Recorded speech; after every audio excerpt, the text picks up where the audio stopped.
Mike, how are you? It's good to see you face to face again.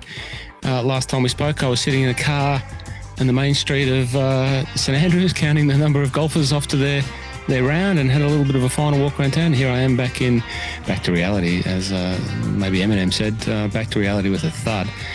Here in Melbourne, good to be home.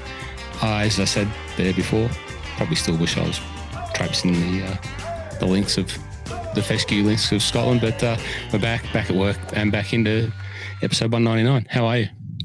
I'm good, thanks, mate. Yeah, I can imagine it would be, it'd be tough not to spend most days just daydreaming about the last probably month. I spend a fair bit of my life daydreaming about lots of things, but yeah, you're exactly right. The last month, it's cheapers. You know what's going to have to happen. Just have to go back. One thing I've got to say, again, thanks for keeping the ship going and making the music happen, the intro music. I know you and Rocket did a great job of trying Rocket, to be. That's all Rocket. Being the technical geniuses. It doesn't mean that you're going to escape this. Mike. A lot of requests for that song. The people it was missed.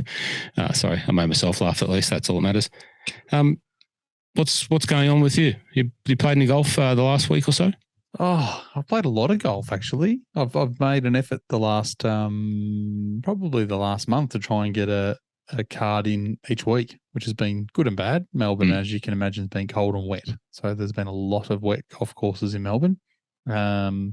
Some have been good, some have been bad, some have been really bad. But it's been good. Just before you finished, or just before you left, I think I'd gone down to the Peninsula and played a little bit. Went down and played the Dunes and St Andrews Beach. Took a couple of days off work, which was good. Took 3 days off work and just played a bit of golf and had a bit of fun down there, which was good.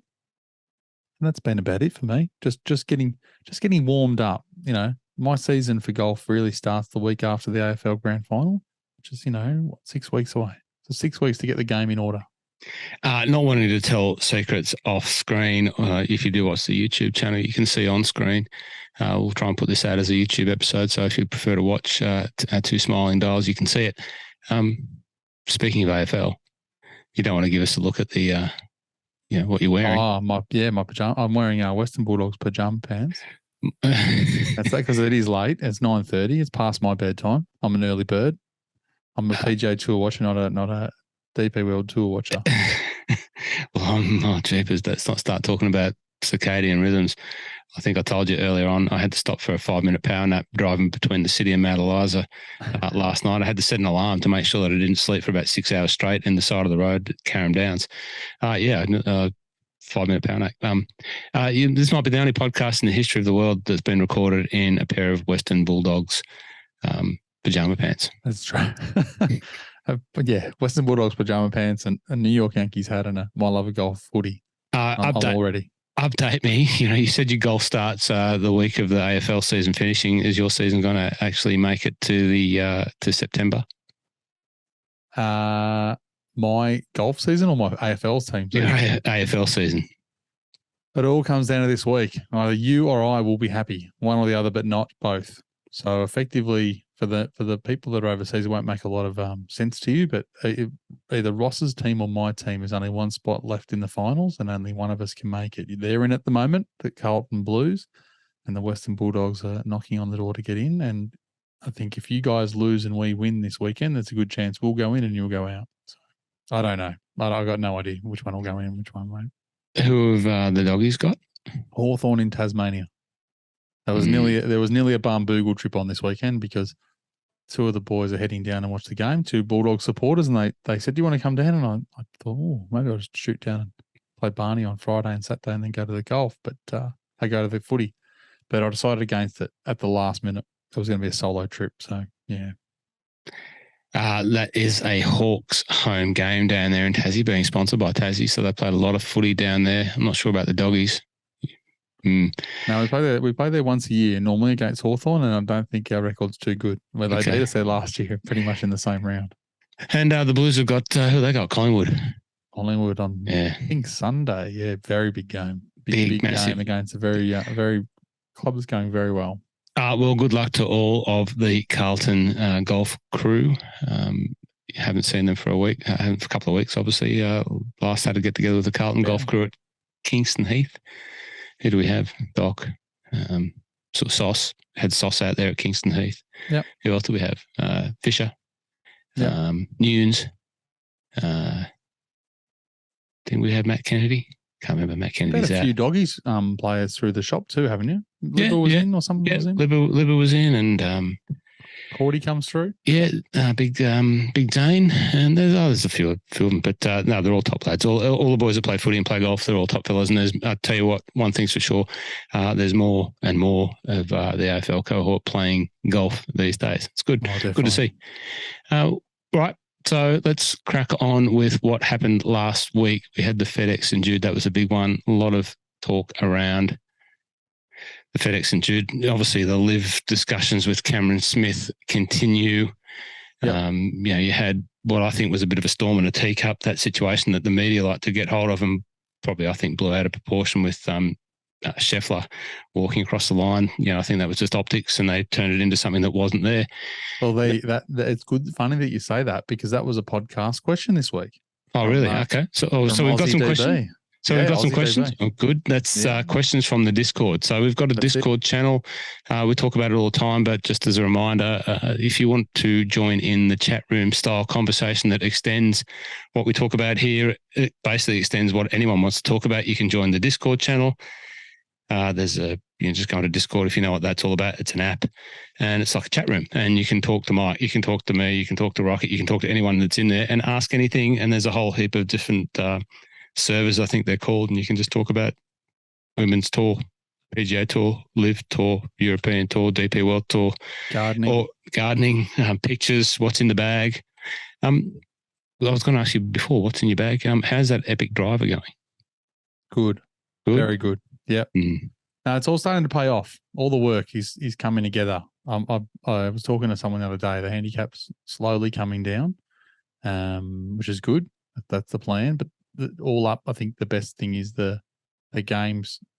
Yeah, I can see the results of not only the swing changes we made with Baden and not only the epic low spin driver, but also the strengthening stuff with Keezer and just being a bit smarter about the way I even eat and drink on the course and just making sure that I'm staying alert and things like that. It's all starting to come together, which is good. Yeah. But the drivers, you won't be getting that off me for any time soon. Well, I'm not sure. I can't remember what I blethered on about when I talked to you guys 2 times from Scotland there, but I did pull like the golf shop guys flex move. Maybe it was a silly move in hindsight, but it worked out to be an absolute genius move. Pulled the plastic off the Rogue ST Max LS. So also a Callaway.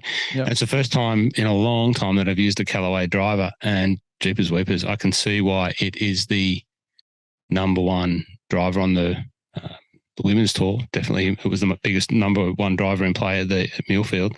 I'm not sure about the men's tour, but it's a absolute rocket ship. So I can't wait to see you and play alongside you, because I think maybe last time I was playing with a driver and you hit it past me. And I did. I had a one-iron past you. I wasn't quite familiar with that feeling. No, I wasn't jamming with that vibe that day. So I'd be interested to see. I am a year older since then,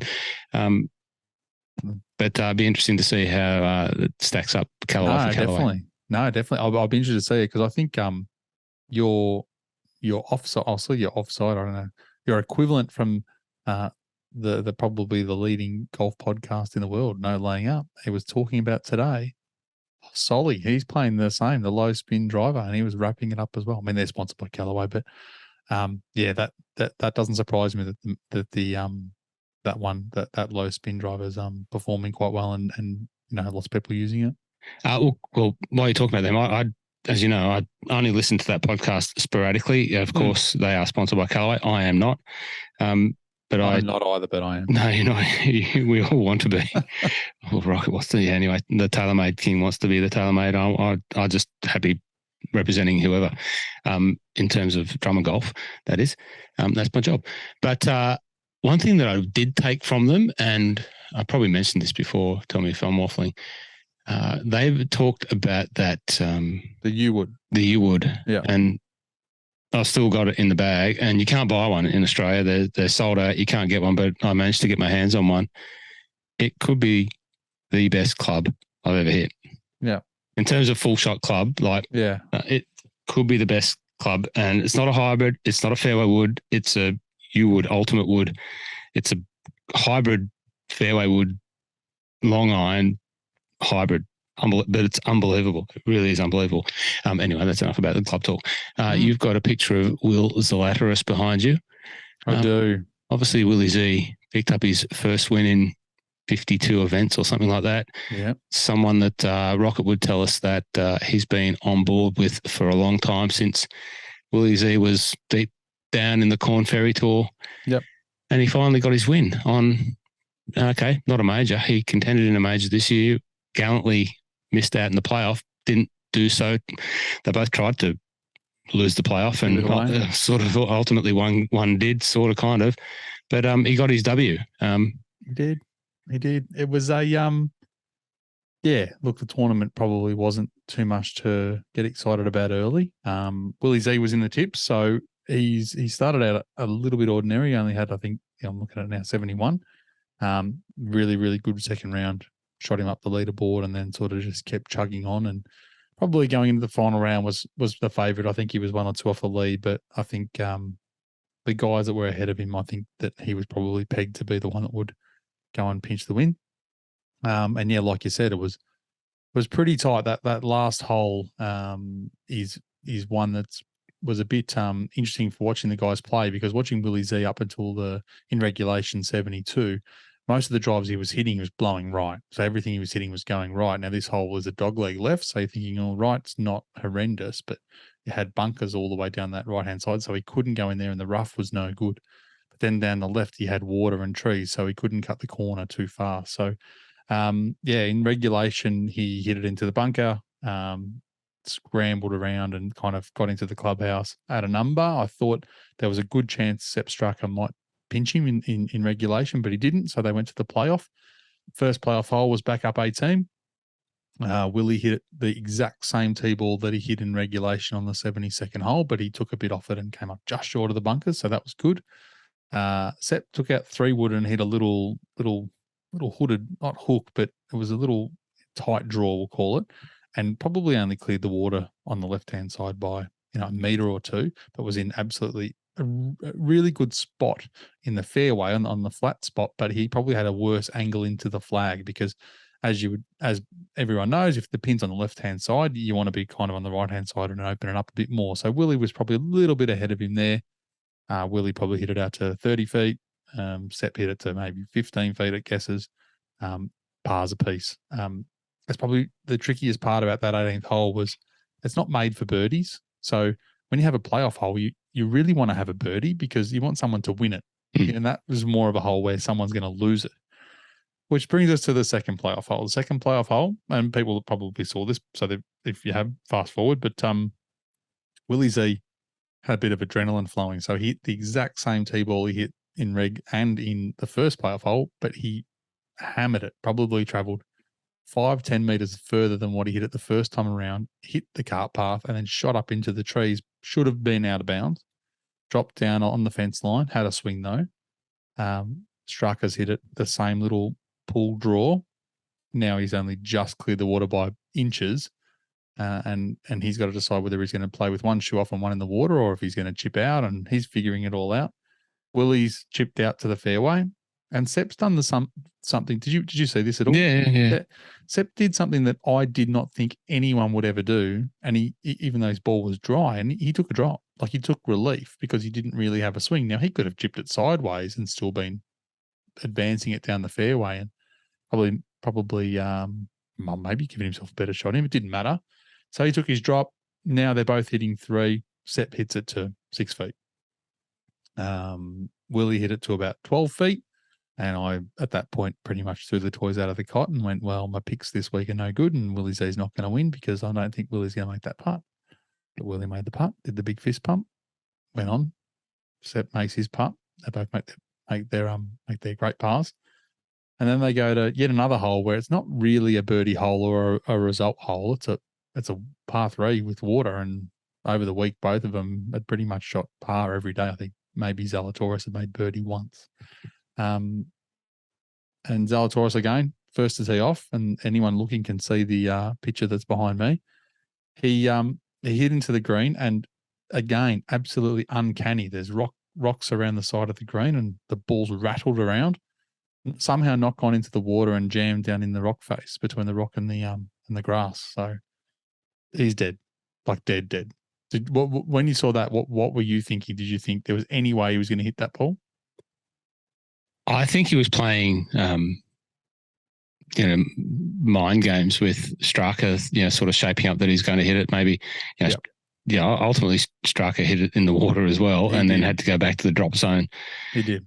I'm not sure if he was sort of trying to show Straka that he might have a shot, and then he was going to just easily dink it up close. And because obviously it's match play situation, so the furthest has to play first. So, there was a bit of gamesmanship going on, which I thought was interesting. And poor old Sepp Straka had to play several shots before Will had to make a decision on what he was ultimately going to do with that ball. Yeah, all of the camera angles would have suggested, when you look at it, like there is no way that you can get the blade of you couldn't even knuckle it up there. So. No, and I'm surprised more. Like exactly what you just said is what I 100% agree with. I think he knew he wasn't hitting that. Straka's in the water as well.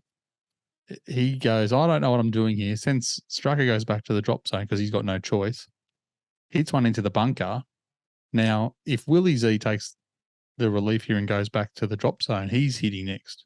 Instead, he still stuffs around and deciding what he wants to do. And because he's closer to the hole at that point than Straka has to hit. So Straka has to hit out of the pot.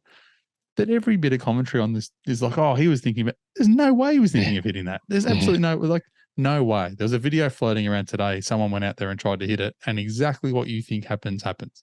He gets the wedge on the ball hits the grass, and the ball bounces straight back behind him into the water. Like, there's no way it was coming out. So yes, Willie eventually, after Straka chipped onto the green from the bunker, went back to the drop zone, took his drop, and then made a good putt for the win, which is good. And I think it was good for him. I think it was good for golf. It was better than nothing against Sepp Straka, but it was much better to see Will Zalatoris in the current climate win this event, and good for him. Like, I think he can go on and win more. The gorillas off his shoulders. Yeah, and there was a lot of commentary around, the FedEx playoffs and Live and all of that. It's obviously a daily conversation with any level of anyone interested in professional golf at the moment. But,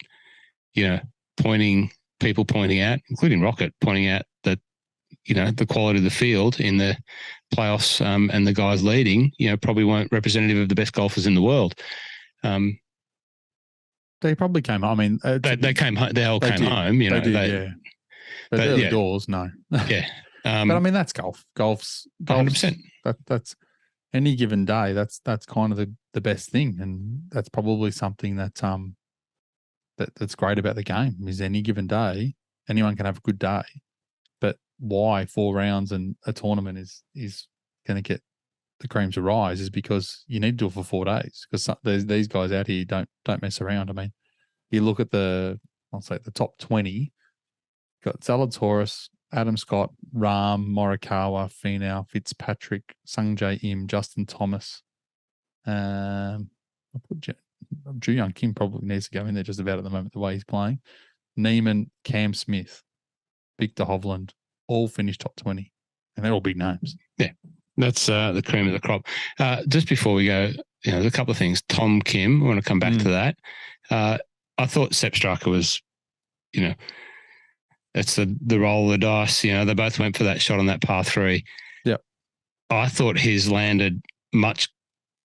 They're both bad shots. Yeah. But I thought his ball landed in a better position relative to the outcome than Willie Z's did. If anyone's deserved to go in the water, it was Willie Z's ball, not Sepp Straka's ball. Like, Willie Z's ball hit just an inch inside and then popped up and bounced around 6 times on, you can see it there in the picture, like on these, rock tiles, and it just bounced around like a Powerball ball. But anyway, that's the roll of the dice. The other thing that, kept getting mentioned by the commentators, and he seems to have, for anyone that struggles with their putting, I've certainly been there, and I've felt the little, I don't even want to use the word, but I felt a little tremor coming on. And, if you can identify that and get to it early enough, you can usually train yourself out of it. I very much believe that putting yips are a mental thing. And if you can feel it, just my only advice would be to change something and go away from what you were doing before. Willie Z, we've seen him with all sorts of shapes of putting strokes, but people kept talking about how bad he was, but now how good he is. He's changed something, and he was bombing them in from everywhere, but it would appear. Yeah, look, I think it's the numbers, strokes gained numbers don't say he's a bad putter. They say he's a great putter. But when it comes to the stuff that people sort of see on the videos of his little figure eight putts from his real quite jarring putts, they're the ones that make him look horrendous. And because he's missed a couple where, he might only be 2 feet and he doesn't hit the hole, people say he's really, really bad. But Adam Scott, probably something similar. Adam Scott's sort of guy that inside of 2 feet, I get nervous every time. I'm not convinced. I've seen him miss the hole. I've seen lots of good players miss the hole, but he's probably got the rough end of the stick, Willie Z, with the tarring of the brush of he's a poor putter, because the numbers don't stack up to say that he is. I know people have said, "Oh no, he's got better," and look, he probably has improved, but I think it's more just in the world we live in and the video that's available to us and what we think looks like a good stroke. It looks terrible, but right now it doesn't look the same as it used to. So he has changed something, but either way, it was never really doing any damage to his numbers. Like it wasn't where he was losing his not winning tournaments. If he was that bad, he wouldn't even be getting in those positions to start with. Well, it was good to see him win. He is one of the young golfers that we've talked about for a while, and he's a quality player. And a new caddy this week. Well, I was just going to say, interesting. I wonder if you had any stats on players that have changed caddies and then gone on to win the following week. I reckon there'd be a few situations like that. And, he's offloaded my doppelganger. I didn't anoint. What was his previous caddy's name? I can't remember. I didn't anoint myself Willie Z's old caddy's doppelganger. Many people did. They sent me after the PGA. Yep. Sent me a heap of messages going, "Is it you?" No, it's not. I actually saw his caddy up close and personal. We walked up the stairs in the players' lounge past each other, and it was one of those moments. On the course when I saw Max Homer. I stopped Max and said, "Max, can I get a photo?" We're on the course together. We're standing like a foot away from each other. It was normal. But in the players' room, I wasn't going to stop Willie Z's caddy and say, "Hey, by the way, I've got this little podcast and all these guys reckon I look like you. I don't reckon it, by the way. Can I get a photo?" It wasn't going to happen. If somehow you had been handed a bib and a yellow Titleist bucket cap, you could have stood next to each other and it would have been exactly the same. Nothing like it. Anyway, I wonder how many people have changed caddies and then gone on to record a win. If anyone has a stat on that, please let us know. Changed caddy. Yeah, any intel on what happened? Just a parting of the ways? Look, there was a few articles around this week. It was obviously a last minute thing, and you'll never know. Obviously, it can't have been just an argument. They were supposedly mates off the course, and they were getting a lot. They still get along, but things that might have not been quite working on course were starting to bleed into their relationship off the course of being mates, and they just decided, now we just need to put a pin in this. So, don't know. It's a bit of a weird one, because you would sort of, not that you necessarily feel bad for the caddy, but you do. Effectively, no matter what the agreement is, unless they had some sort of agreement that says, I'm still going to fix you up on parts of my last 3 events, because they're very, very valuable events, these last 3. And it's a good point. We hadn't talked about that previously, but I had thought about it. I wonder if that sort of stuff happens. I'll pay you something until the end of the season, and then then we're on our separate ways. It wouldn't shock me. You would have to. As much as we all know roughly how a caddy gets paid, there'd be some sort of basic sort of wage, and then there'd be stuff on top. We'd have to think there'd be some sort of contract, an agreement, So you would have to say, like, if you went to work for anybody and you were getting paid, you would want something in writing that says, well, this is how this works, and this is how it structures, and this is how I'm going to pay you. And you would think that would be maybe renewed annually. So you would say, well, I'm getting paid till the end of the year. You can go elsewhere, but I still want 10% of whatever you get or 5% of any wins or however it works. I don't know. We might have to ask a question to the Caddy Whisperer. Yeah. No, Golf in Scotland. He's in America at the moment. Josh has connected every caddy through North Berwick in the history of the PGA Tour, it would seem, including, who did we have at our table? I think I told you, Michael Greller. I just came in and started talking, Michael Greller started talking to the Caddy Whisperer. Yeah. Bones was sitting out there and, that was just a handful of procession of caddies that Josh had fixed onto North Berwick. No, we might have to ask the Caddy Whisperer. He should be over there hitting up all of those guys now for the return favours on any courses he wants to play. Exactly. And I think he's family holiday. What else I was going to ask, where the elephant, it's not in the room because everyone's talking about it, the Cam Smith scenario. Obviously, that's not news that everyone's taking odds on what's unbackable odds that Cam Smith will at some stage depart to live.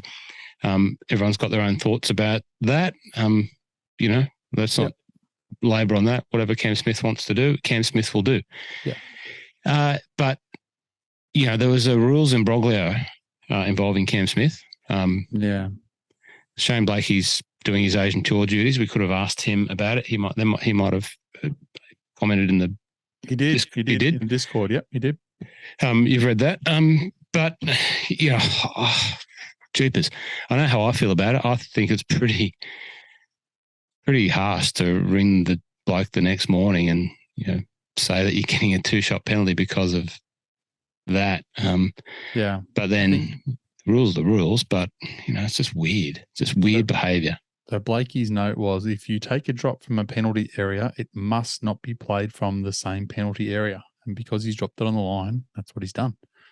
It is weird, right? There's nothing else like this happens, right?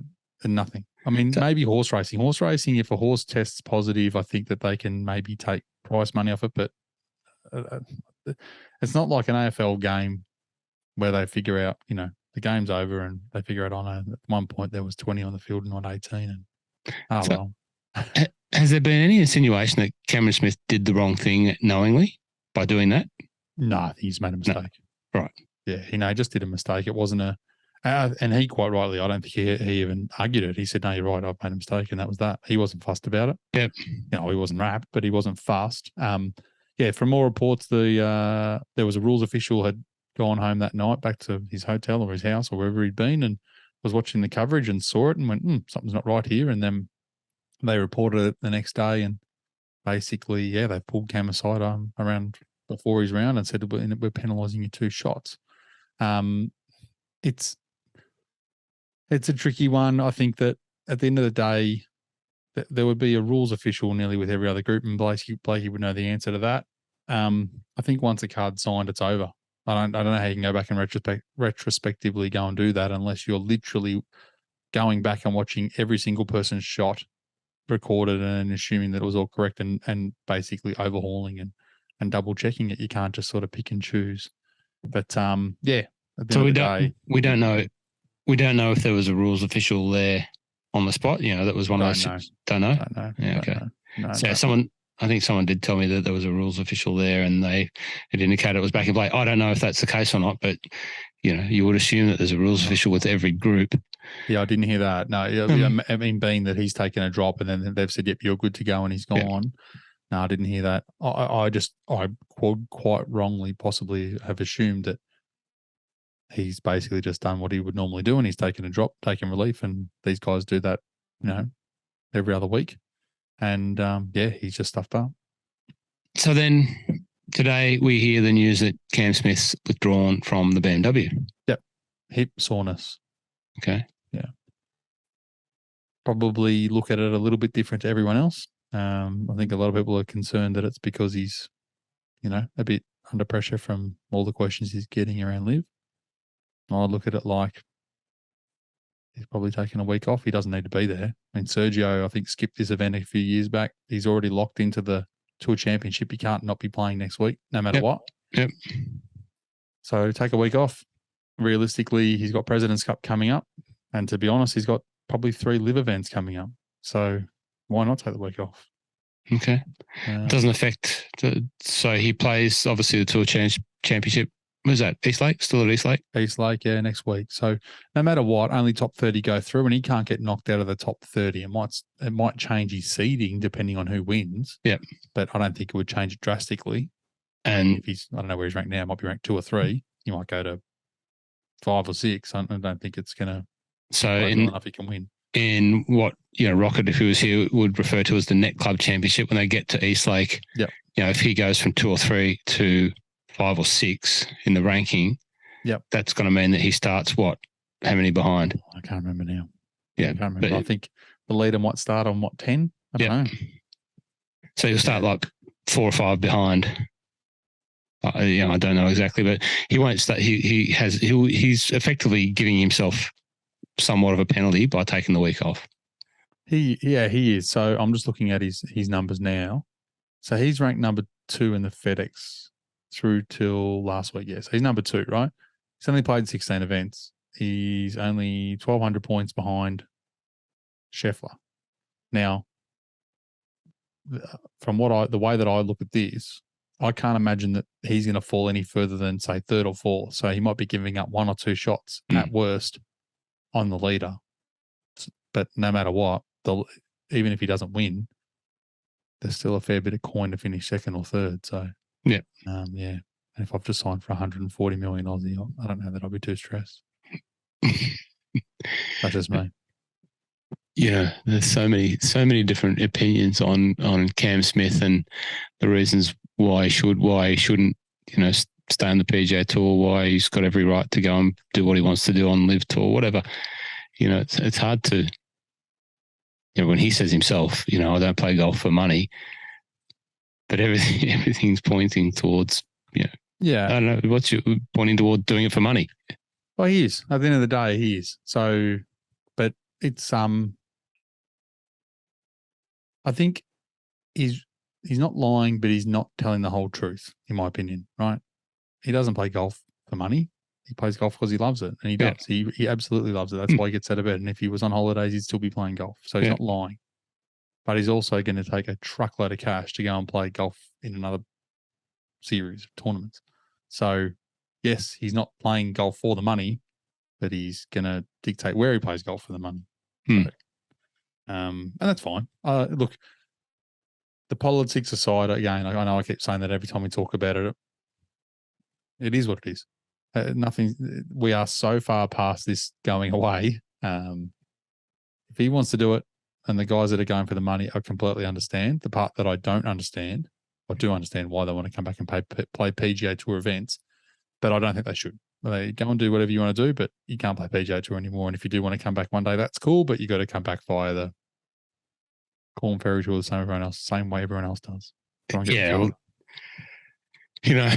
That is the unknown. We don't know how that's going to play out. How, what, and when. If any of the people that are doing, Live will end up back playing on the PGA Tour. We're not sure what they're thinking. We saw a little bit of a snippet of that this week with that. The case for Swafford. Restraining order. Restraining order. Trying to get a restraint on the restriction of, who was it? Hudson Swafford. Matt Jones. And, I never remember the third player. No, can't remember. I always want to go DJ Trahan, but obviously not DJ Trahan, but it's a name like that. What's his name? Jeepers Weepers, we should know. It's one of the other ones, not one of the big ones, but one of the other guys. No. What's his name? I can't remember. No, it's going to bug me now.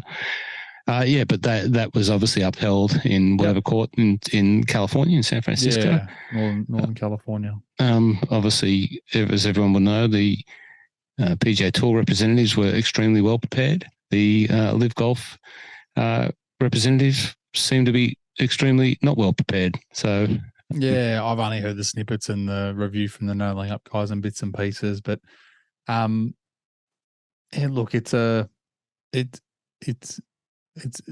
interesting argument.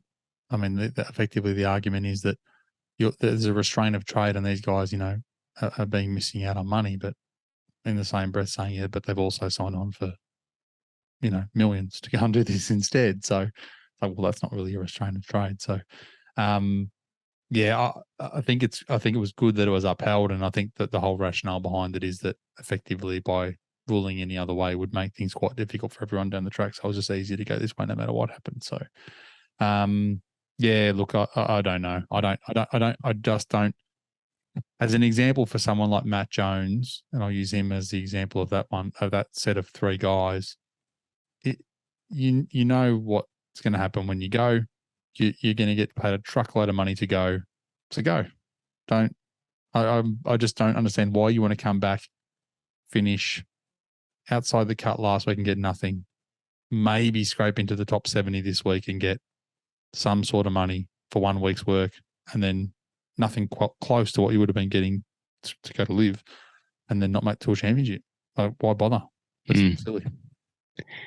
The other live discussion that probably needs to be or become a greater topic of conversation is live in Australia. Some murmurings this week that Shark and his team, or a team from live, have been in the country scoping out venues for a potential April live tournament. You thoughts on that? Yeah, I'd heard the rumours about there being a live tournament, definitely, and then 2 other Asian tour sort of events, we'll call them, that are going to be sort of co-sanctioned. As I keep saying, I find it extremely weird that probably the 2 biggest events we have in Australia in golf outside of the Australian PGA and the Australian Open don't have anything tied down yet in the Vic Open and the New South Wales Open. They're both sitting as TBC.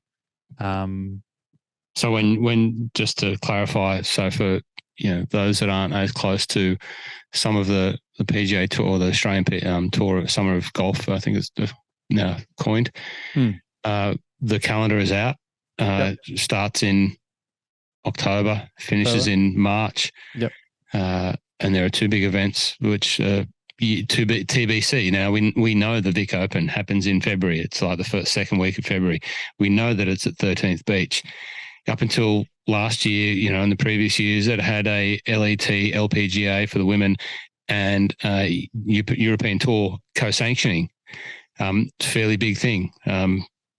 But to have that tournament published with a TBC assigned it, Mike is saying that, is that going to be one of the events that's going to be partnered with the Asian Tour? Is the New South Wales Open in the same category? It's a fairly big event in New South Wales in its own right. Yeah. New South Wales sits outside of Golf Australia's umbrella, I guess you would call it, like Golf Australia or whatever, One Golf, I think it is now. That's the PGA Tour and what we know as Golf Australia in the One Australian Golf Centre down there at Sandringham, operating as a sort of united venture or united front of Australian golf, or Golf New South Wales. New South Wales Golf isn't part of One Golf. They never joined that. So they do their own thing anyway. And, I'm probably pricing up very simply, but, there's a whole heap of unanswered questions around that those 2 events being noted as TBC. Well, the original list of events that came out, as you said, had the Vic Open sitting in the 6th to the 12th of Feb. Vic Open TBA course and TBA how much money it's played for, right? That's what they've got on the original list they sent out. Now, just before we chimed in tonight, I've gone to PGA.au website to look at what anything updated. And it's been updated. It's not there. It's completely removed from the website now. So effectively it goes from the 2nd to the 5th of Feb at the TPS, the Murray River, for the Honour of Jared Lyle event. And then the next event after that's the 16th at the TPS in Sydney. So there's a weekend there in the middle that would have had the Vic Open. That's not even on the website anymore. So I like I said, I could be barking up the wrong tree here, but something just doesn't look right. And it's been quite a long time that we've been talking about this, in the fact that it's the biggest event and it's not even, there's nothing even here around a course. Like, we assume it's at 13th Beach, but I don't know how on earth you would have, with all due respect to the Gippsland Super 6, Warragul Golf Club, the date, who won it last year, the prize money's all here, but there's nothing about the Vic Open. something's not quite right. We'll give the webmaster the benefit of the doubt that he might have been making a change and hasn't republished it or something. But until that gets clarified, we'll wait and see. It's an unanswered question. Maybe if you do have an answer, you might want to let us know. You can do that via the Discord. You can do it via Instagram. You can do it via YouTube. Any way you want. What else, Mike? Well, before we leave the PGA Tour, we need to quickly go through the tips. I know you don't want to because you did forget getting on a plane to put your tips in. And embarrassing. Rocket may or may not have turned up tonight because he picked Hideki Matsuyama, who withdrew. He a bit unlucky there. So he got no dollars as well. But up the pointy end, nobody had Willie Z, which is not surprising because effectively a lot of people would have used him earlier in the year. But a truckload of people had a T5 finish and earned themselves $480,000 towards their totals.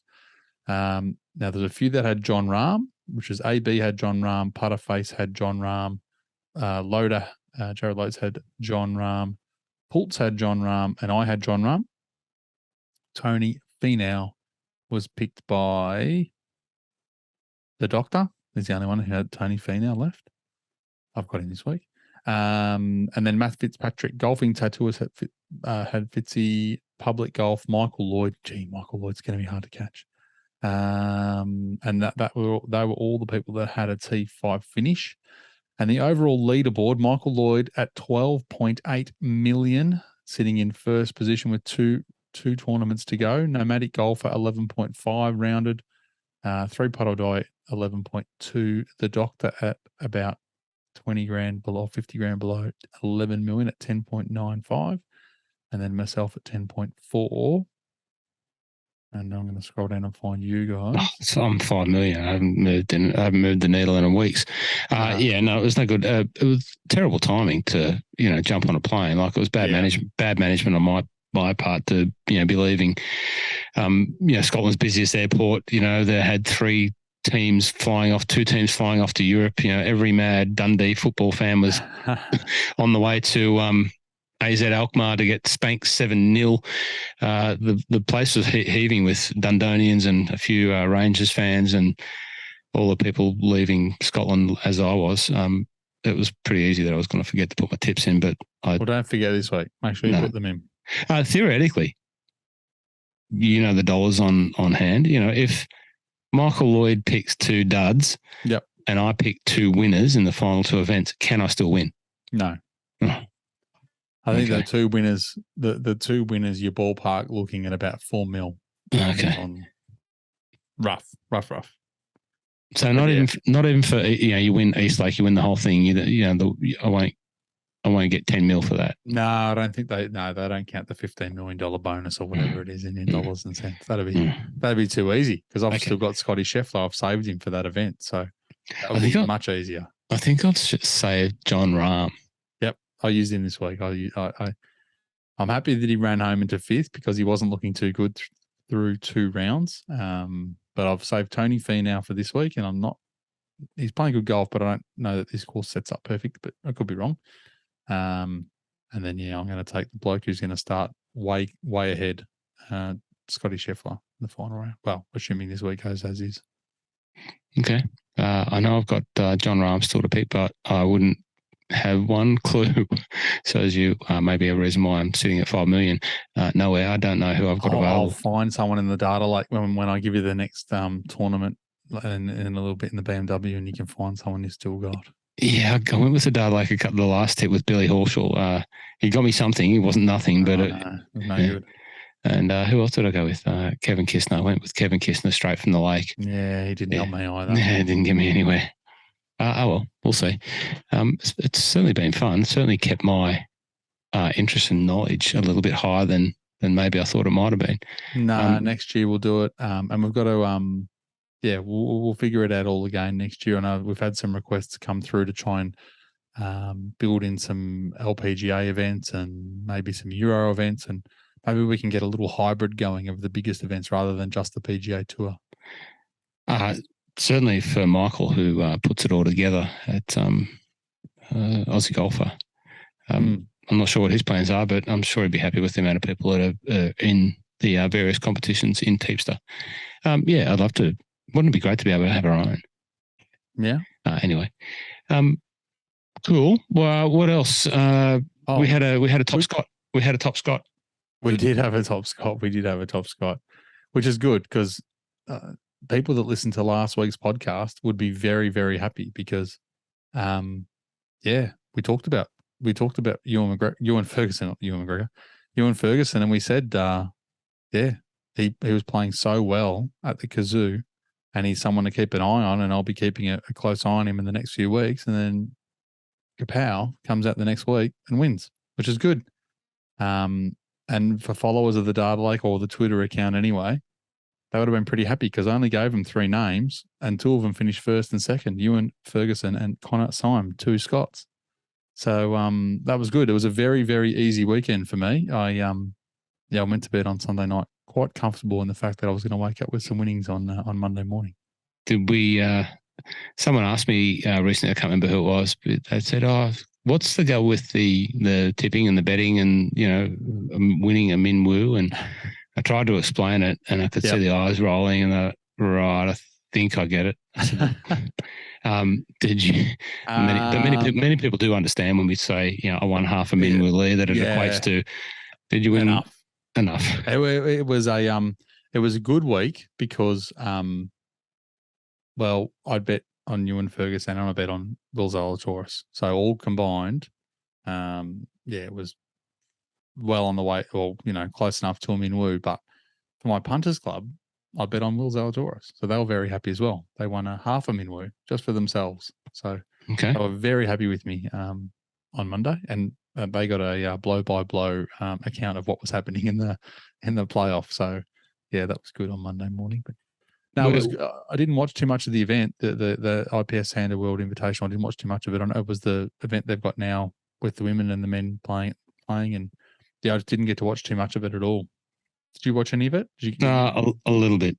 A little bit. My circadian rhythm's set for about 4 a.m., like 4 a.m. at the moment. I got home on Saturday. It's now Tuesday. I'm alive at the moment. And I'll probably will be until about 4 a.m. Oh, okay. But 4 o'clock tomorrow afternoon, I'll be wanting to snooze off. So anyway, it's just taking a bit of adjustment and trying to get a bit of melatonin in. There hasn't been a lot of sun. But big problems. That's what happens when you go on the big trips. I'm not complaining. Any questions, any follow-up questions around Scotland? If you're looking at the hat, it's a beautiful hat. It's not a MLOG golf hat. Link's Diary. Caught up with Jamie Darling, who is a guest, 2-time guest of the podcast, and a great man.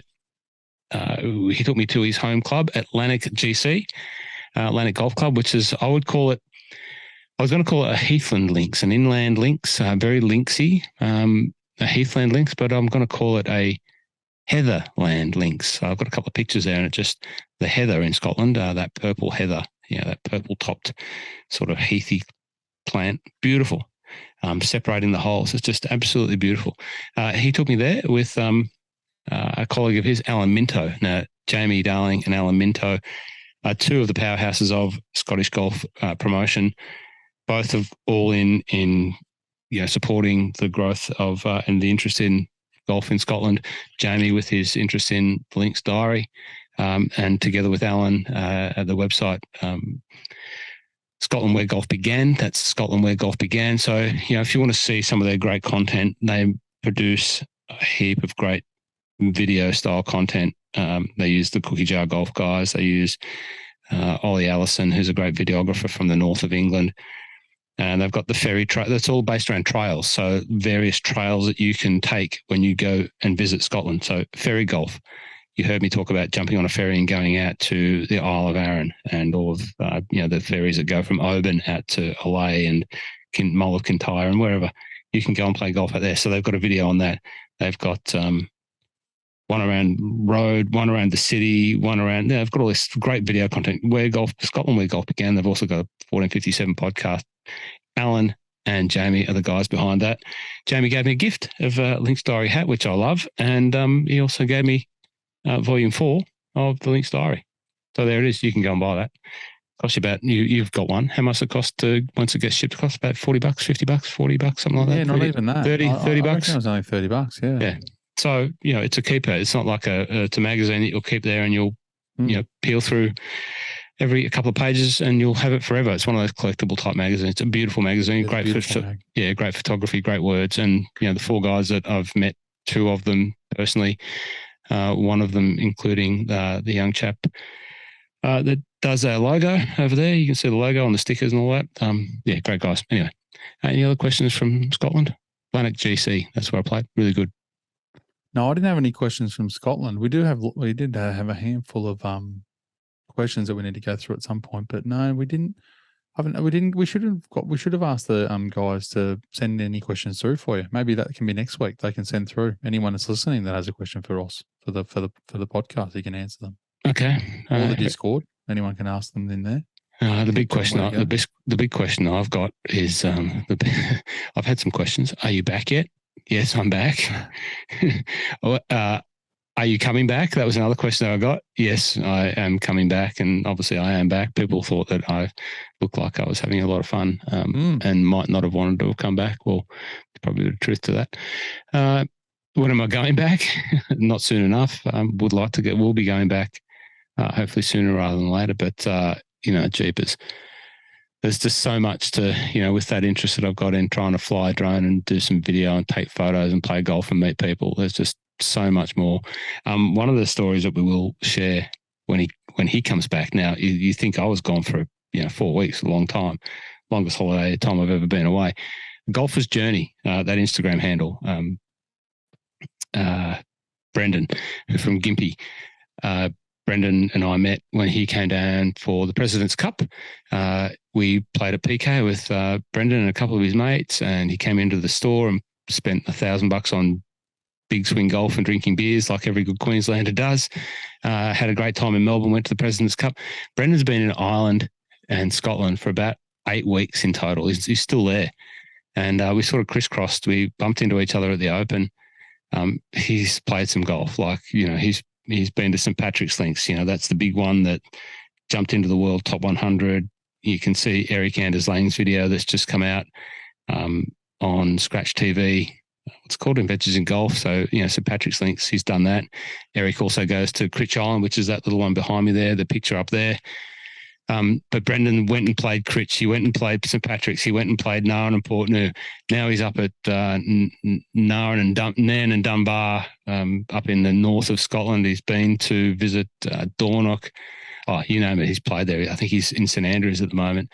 We must get Brendan on and talk about all of his travels because he's seen a lot. Yeah. A lot. Good for him. Okay. Discord questions? What do we got? Hit me. Discord question. So first one, you half answered it, was from Aussie DB. Did Scheffler purposely walk on Cam's line? The reports would suggest that he didn't walk on the line of his putt. Cam was crouching down at the through line at the time. What was the other part of the report? That Scheffler was just taking the shortest, most direct route to his ball while Cam was walking down. Maybe the etiquette would suggest that he wouldn't walk across his eyesight, but I think, the glance that Cam looked up at him, I think when you see the fuller vision, it's been blown out of the context that it was sort of shot in or taken. I agree. I think people miss the fact that Scheffler had just put one in the water and was a bit filthy, and I thought, I actually don't know.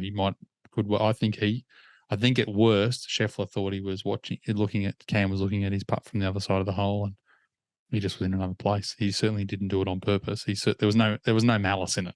Is probably the best way to put it. Yeah, and to back that up, the vision clearly shows 2 or 3 holes later when Cam slam dunk one? The high-fiving each other. Yeah, they were just like high-fiving each other like they're besties. So the media didn't come back and say, oh, by the way, everything's still good with Cam and Scotty Scheffler, even though he's still going to live, because now they're high-fiving. They didn't report that. No story in that. I'll give you this one first because it'll be a quick answer because I don't think you're going to have an answer. But PK wants to know who our pick for the US Am is. Because the US Amateurs on this week.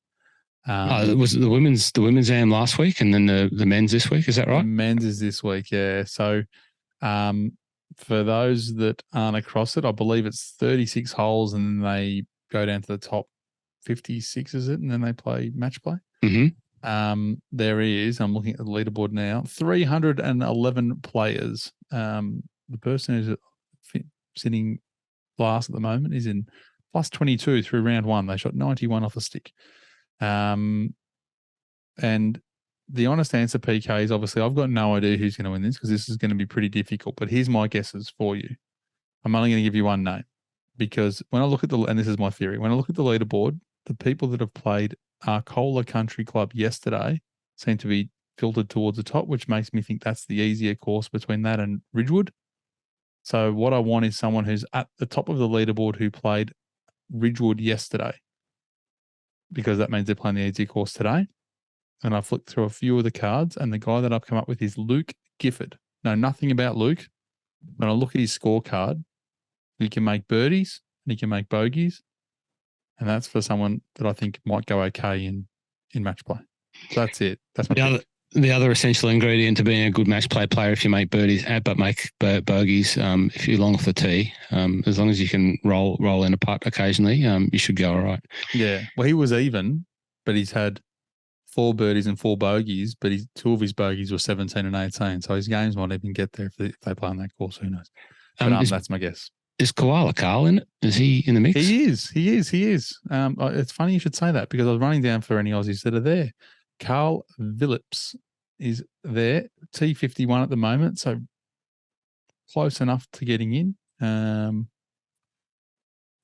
Needs a good second round, realistically. Is there other Aussies there? Yeah, so we've got I'll run through the Aussies that are. We've got young fellow of Young. Is he in it?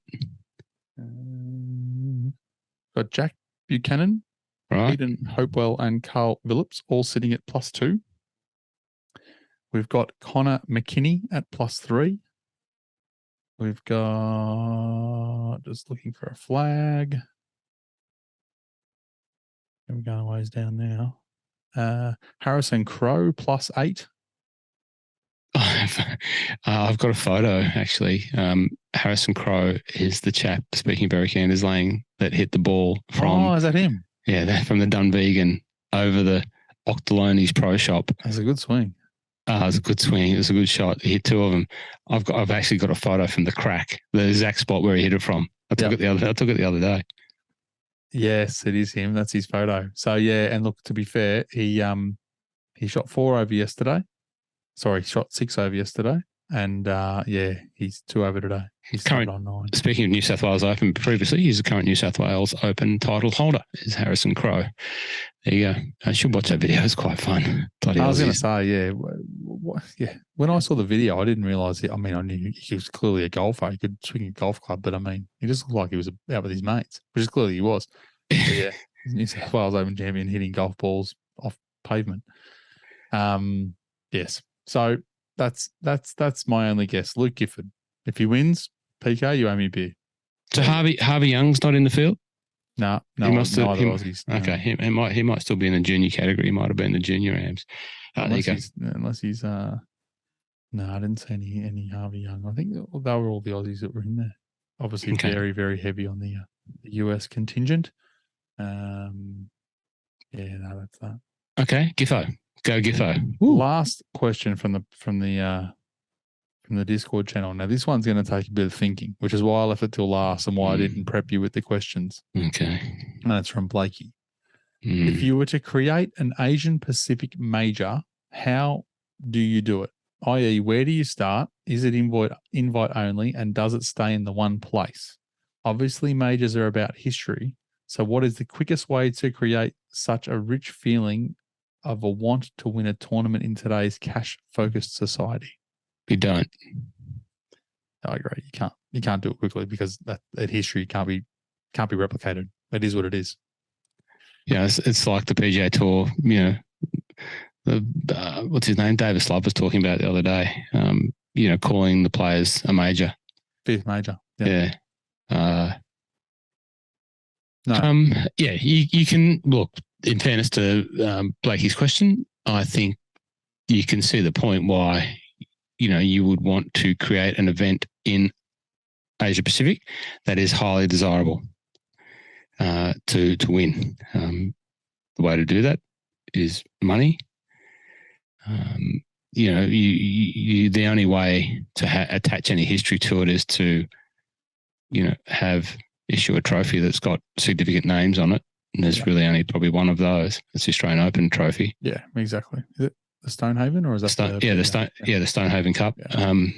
So, it's got some of the greatest names in golf on there. There are probably some other, I think some of the Vic, the state opens have great names on them too. If you go back into the history of the state opens, they were desirable events. Remember when I was a kid, the Vic Open, the Queensland Open, the New South Wales Open, they were all televised events, and I would love watching them. So they've got some great names on them as well. But I don't think that will happen.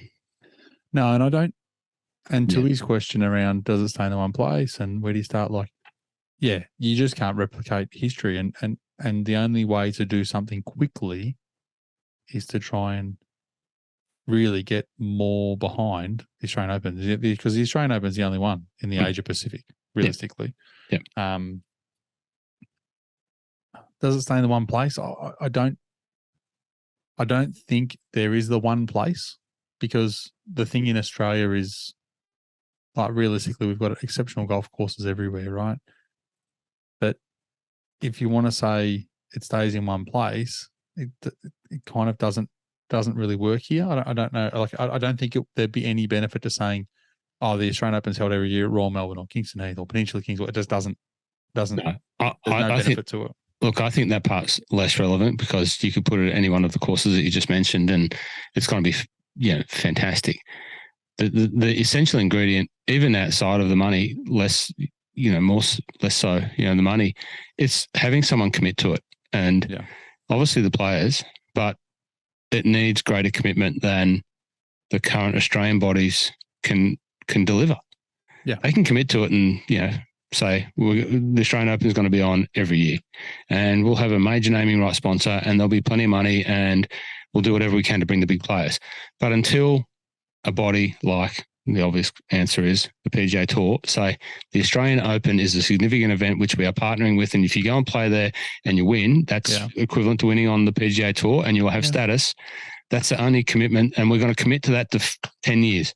Yeah. Then, you might see some eyeballs being raised and some, people wanting to play it. Now, it makes, why couldn't they? Why can't they? Why wouldn't they do that? It's not really conflicting with major events. Maybe some of the startup events, the Hawaiian swing and that they've got at the start of the year. There's always a way to fit it in. Yeah. Effectively, it's just money at the end of the day, and sponsors. I mean, we have literally the week of the Open Championship have an offsite event in the US. Like, the fact that with that happens, there's no reason why, if there's an event on in the US, there couldn't be a co-event here for anyone else that wanted to play and anyone wanted to come down, make it special, make it something to it. But yeah, it just makes it very tricky. And I don't think we've done any, I don't know. Like, we've talked about this before. There's a million people in the golf industry that have forgotten more today than I know about golf, right? Which is not a lot. But why on earth have we played this tournament, this great tournament, for so many years at the Lakes and the Australian only? Why don't we play it at Royal Adelaide? Why don't we play it in Perth? Why don't we play it in Queensland? Why don't we play it in Melbourne? I know in this year it's in Melbourne, but yeah, I don't understand why. Why isn't there some sort of rotor that it just travels around? Well, I think the major, because we've got governments that buy events, and the events get tendered out. I don't know if they get tendered out. I don't know the exact process, but if you're the governing body and one state says we will pay X and the other says we'll pay X, and we'll pay X for 5 years and we'll have a sponsor, blah blah blah. I think that's the big part of it, and that's probably why it went to Sydney for so long. I don't know. As you say, I'm not the authority and give an expert on that, but I just know that it comes down to money. It does. And look, and don't get me wrong, they're great courses. They're central. There's a lot of benefits to those courses, but just not every year. Like flicking between, I don't know how many years. It felt like it was like 5 or 6 years in a row. It was like one and then the other, one and the other. Yeah, there's so many other courses out here to showcase. I just don't. Could have it at Peninsula Kingswood. Yeah, there you go. Could have had it there. Why not? Well, we've got to have the President's Cup there first, so hopefully we can prove that we're worthy of hosting a tournament there. I think you're probably only. My guesses would be you're probably 6 weeks away from finding out. Let's see, but the same. You talk about golf, interesting golf, and there are things about golf that get eyeballs on there. Great players and great courses, and a bit of history, and reason for people to want to see and feel and touch it. There's the same in the UK. Like you look at the events that are played on the classic golf courses. They're always good ones to watch. Yeah. There's some sentiment over there that there should be the DP World Tour should have a links golf swing. Yeah. Play several tournaments in a period of time that just focus in and around links when the weather's great. Yeah, because the players love playing on it, and it's something different, 100%. And if you're in Australia, if you live in Perth, and you want to go see an Australian Open, you've got to travel to the East Coast. Like, wouldn't you think that there's enough people interested in golf in Perth that you could take the tournament there? And certainly enough money there. I find it a bit weird that we haven't showcased such a massive event to the country. I can't even. I mean, again, my memory's not great, but I can't remember. When was the last time they would have played a Australian Open in Perth? Joondalup, maybe.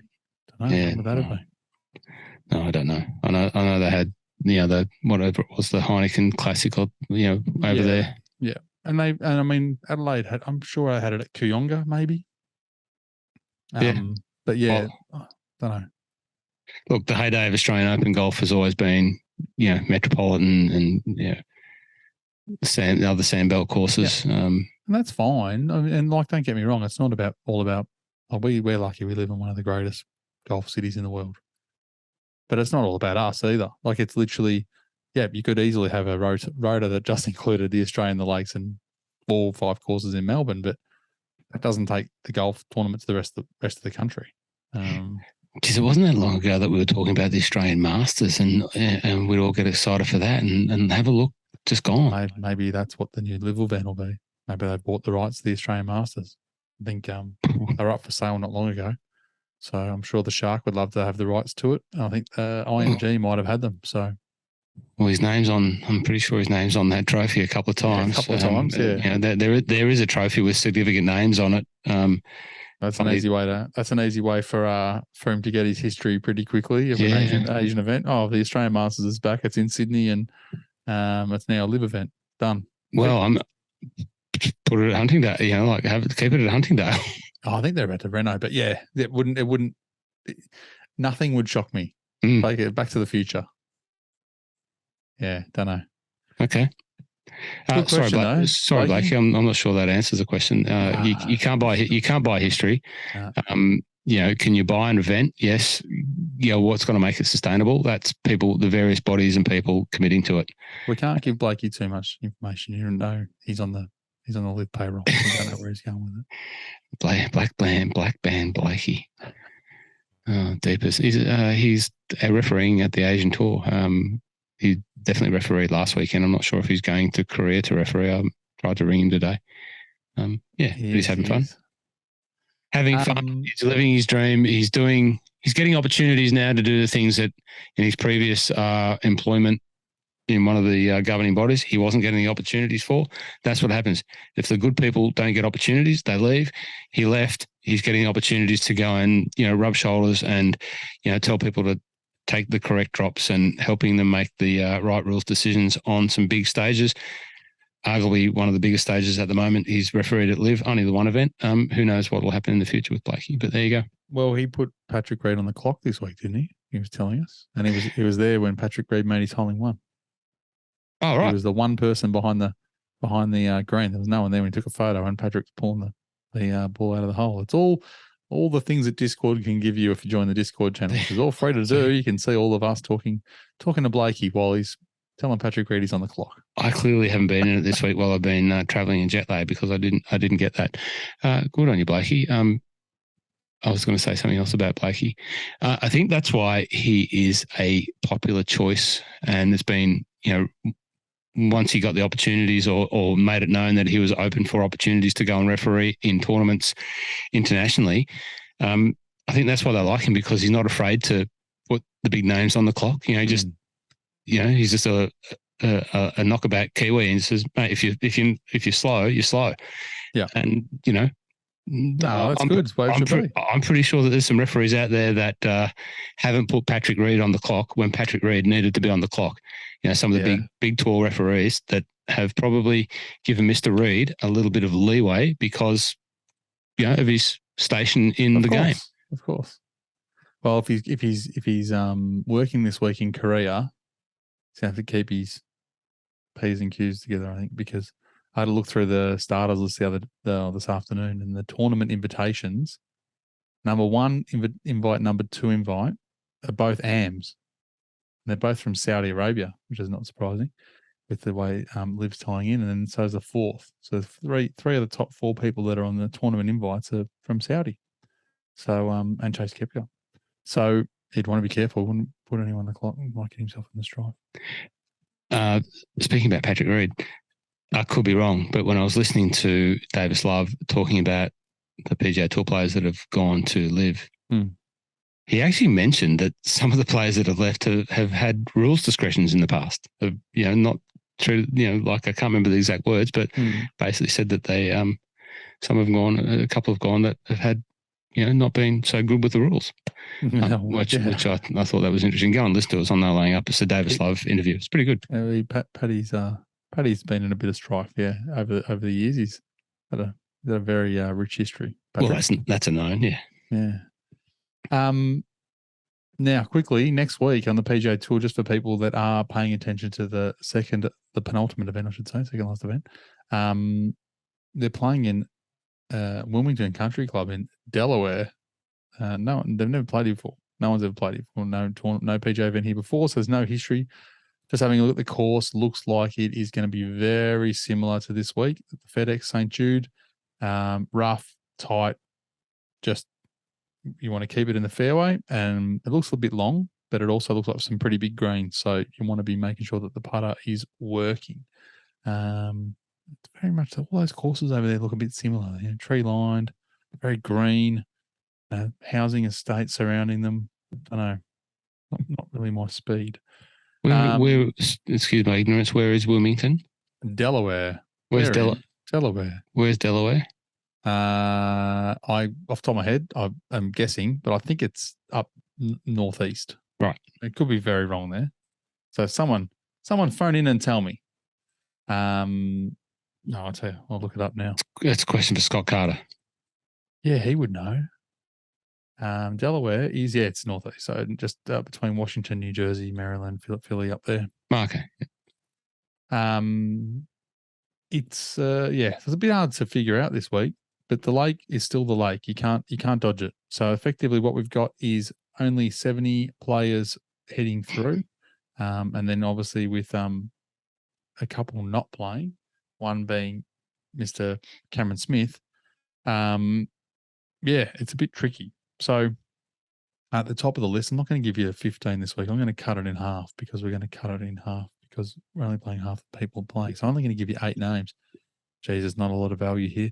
Matt Fitzpatrick, Sung Jae Im, Corey Connors, Colin Morikawa, Victor Hovland, Xander Schauffele, John Rahm, and Patrick Cantlay. It's a very, very solid field with a lot of cream coming in. My 3 that I'll be following this week are 3 of those top 4. So Morikawa, but Morikawa is probably my 3rd. And then Matt Fitzpatrick's my number 1 and Sung Jae Im's in the middle. So they'll be the people I'll be looking at the most. If you've got those in your picks still left, could be the ones. I can't tell you how they've gone here before because they've never been here. I may have Morikawa. I definitely don't have Sung Jae, and I definitely don't have Fitzmagic. Well, Colin played well last week. I feel like he's getting his game back. Him and John Rahm had good weekends. I was pretty impressed with them. Rory's back. Have you got Rory? I think I might have Rory. Yeah, Rory said he took some time off, didn't go to the gym, didn't play golf, and didn't eat a vegetable. Whereas it was his quote. And then I'm sure, I mean, yeah, he's the size of a house. I'm sure he would have been in the gym for the next 3 days doing more work than I've done in 3 years. Okay, I played some golf, but I didn't achieve two of those things either in Scotland myself. Didn't eat a vegetable. There plenty of yellow. I ate plenty of yellow food, cheapest sweepers. Chips? Oh, please give me some more. Really? When there's a chippy at every corner, like yeah. Scotland and the UK famous for having pubs. A lot of pubs on every corner. It's a local tradition to have a pub there, and they're quite close together. Well, near every pub is a chip shop, and fish and chips from a UK fish and chip shop with chippy sauce. It's the weird brown concoction that looks like gravy, but it tastes more like vinegar, but it's a sauce-like consistency. You can quickly get addicted to that, Shazen. Yeah, I could do that. My wife would be the same. She loves chips. I can tell you that Blakey is definitely in Korea because he's just messaging the group about Koreans loving their golf. So he must be over there at the moment. Oh, shout out to Blakey, all the way in Korea. Annyeong aseo, Gwenchanayo, and Kanyanggadeo. If you know Korean, you will know that all of those words that I just said put together make no sense, but they are all individual meanings of the sum total of the Korean that I know. I was about to say, if you know Korean, then you will know that none of that made sense, and my pronunciation was horrendous. No, my pronunciation is on point, except when I talk to a Korean, I go, how was that? What? And I think what I said, Kanyanggadeo, it means like so, I think, or it might be Gwenchaneo. One of those two mean like, no, it's okay. And quite often I use them in the wrong way around, and you should see the looks that I get. It's embarrassing, but it's personally for me, it's quite funny. It makes me laugh. Cozy, that's what you say. Cozy. What's that? So. I'm good. Okay. Did I tell you that my mother-in-law's addicted to Korean TV? Addicted to Korean TV? Where does she watch that? In Scotland. Oh, I was going to say, we don't have any Korean TV here, do we? No. Yeah, you do on pay. Yeah, you can. Yeah, you can get it on. I like Korean food. I like Korean chicken. Mate, my mother-in-law and sister-in-law are just addicted to Korean TV. Yeah, so like every time I come home, they'd be watching Korean TV in subtitles. Yeah, wow. They loved it. It was bizarre. That is it'd be a bizarre TV show, I'm sure. It looked quite good. It's beautiful people, beautifully filmed, all that sort of thing. I read a little bit of the storylines. It was like a soap, and beautiful stories, harmless sort of stuff. But they just loved it. I couldn't believe it. Anyway, so I'd walk around the house. Neighbours is over. Needless to say, talking about Blakey in Korea, and the three words that I know, Gwenchaneo, Kanyanggadeo, and Annyeonghaseyo, I was walking around the house saying that a lot because I'd hear it on the TV, and I go, Annyeonghaseyo, and my mother-in-law would give me a filthy look. Don't interrupt my Korean TV. Oh, dear. Annyeonghaseyo, I think that means goodbye, and Annyeonghaseyo means hello, or one of the two, other way around. There you go. Haseyo. Okay, if you're in Korea listening, haseyo. Yeah, that's it. Are we done? I understood the whole podcast. That was it. Are we done, Mike? We're done, yeah. The only other thing that's on this week's the Corn Ferry first event for their playoff. So, the 25 got through. Now they give out 25 more cards to the guys that perform the rest from here on out, and all the guys that have been dropped down from the 125 to the 200 or 126 to 200, including Austin Smotherman. They're trying to get their cards back. Smotherman. Congratulations to all the players that got issued cards after the completion of the regular tour season. I did have a brain bomb there before when we were talking about the different, the away event PGA Tour that could be maybe given to Australia. Yeah. And sorry for bringing it back up, but it's come back to my mind as we close off. You know how I often talk about analogies with other sports, Formula One. I like to use Formula One as the benchmark of, you're allowed to change rules and do different things and, to make the product better. I've used, when I've talked about LIV or talked about how the PGA Tour could adopt a teams-based system, I've used football soccer as a thing. Why couldn't, the Champions League or the European Cup, so my team and a lot of the Scottish teams, which is a second sort of status tour, doesn't have the same sort of ranking. So if you finish sort of second in the Scottish Premiership, you get points. You don't automatically go into the European Cup. Or if you finish second or third in the EPL, you don't automatically go into the Champions League. Yep. But you might go into a playoff system. You could have a series of events like that around the world or in Australia, where if you win one, okay, you don't go into the PGA Tour, but you might go into like the playoffs for Corn Ferry Tour. Yep. You might earn a spot in the thing. They could do that. Yep. Anyway, last thing, that would give some currency to want people to come and turn up and play and get a chance to, geez, if young fellas are prepared to jump on a plane and fly across to Great Britain to play in one open qualifier in amongst 180 people for 3 spots. Yeah. They think they're going to turn up for an event in Australia where they can get the chance to go and play in something like that. Of course they are. And they're going to come from other parts of the world too. And they'll probably get a spot in the Open because the top couple probably get in. 100%. Final bit of unrelated. It's a personal matter for me. Good luck to Lachlan Flanagan. Lockie Flanagan. You can find him on Twitter at Lockie Flanagan. He is the real media driving force of this family. He has followed in his grandfather's footsteps into football as a career. He is a fine young commentator in his own right. I remember the first night we were driving in to watch Melbourne City. We were talking about doing a podcast. I said, you should do one on Scottish football or whatever. Just do something. We hadn't started this, but he helped me get this up and running. Tomorrow night, he commentates one of the 4 or 5 Australia Cup games, which are all being televised on 10 Play. So if you like football and you want to see the Australia Cup round, you can tune into 10 Play. Here is Lockie Flanagan ringing me now, actually, funnily enough. It's televised football, professional football, Australia Cup. It's like the FFA Cup. Yeah. And he's commentating alongside Andy Harper. Now, Andy Harper has commentated Australian football at the highest level for a number of years. Even I know that name. Andy Harper joined Lockie Flanagan commentating the Oakley Cannons versus Brisbane City, televised on 10 Play. Very proud moment for the Flanagan family and me in particular.